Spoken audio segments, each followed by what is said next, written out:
Thanks for being with us here on Live Now from Fox. I'm your host, Christina Evans. We do have some breaking news that I want to bring to you just coming out in the last few minutes or so. I'm going to put this up on your screen. This is courtesy of Fox's Jackie Heinrich saying, breaking, Trump imposes 100% tariff on China, in addition to existing tariffs, responding to China's escalation of export restrictions on rare earths. POTUS says it takes effect 11/1, which is November 1st, or quote, maybe sooner. I want to put up this as well on your screen there because the president did speak about this on his Truth Social post.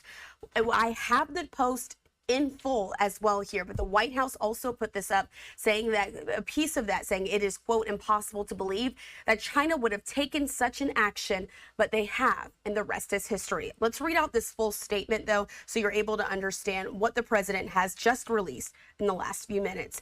He says, "It has just been learned that China has taken an extraordinarily aggressive position on trade and sending an extremely hostile letter to the world stating that they were going to, effective November 1st, 2025, impose large-scale export controls on virtually every product they make, and some not even made by them. This affects all countries without exception and was obviously a plan devised by them years ago.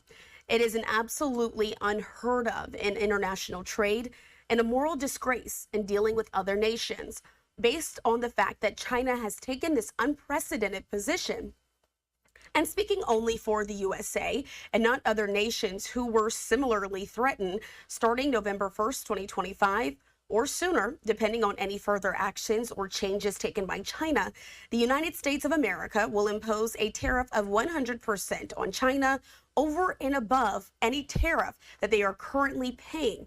Also on November 1st, we will impose export controls on any and all critical software. It is impossible to believe that China would have taken such an action, but they have, and the rest is history. Thank you for your attention to this matter."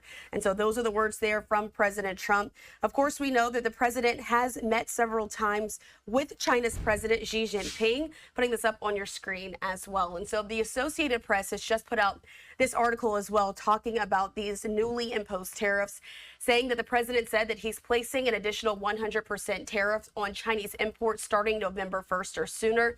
If President Trump is to go ahead with it, the move would push tariff rates close to levels that in April fanned fears of a steep recession and a financial market chaos. Trump, of course, did make that announcement, as we just read, on his Truth Social site. The president, of course, we know, has made some of these threats before in the past, as the Associated Press is reporting, so we will see if this one will go through.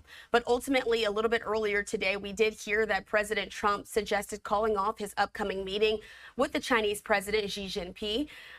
Trump said that there seems to be no reason, quote, to meet with the Chinese leader as a part of an upcoming trip to South Korea after China has restricted exports of rare earths needed for American industry. President Trump has suggested that he was looking at a, quote, massive increase of import taxes on Chinese products in response to Xi's moves. We now know that that is this new 100% tariff that's been announced on some of their imports. And so I want to put that Truth Social post back up on the screen there as well for you. That's it in full there from the president, the message saying that in response to one of the moves that China has since made, the U.S. starting November 1st, 2025 or sooner, the United States of America will be imposing a tariff of 100% on China over and above any tariff that they are currently paying. And so we'll continue to watch that as it unfolds here on Live Now from Fox. If any more details are brought to us,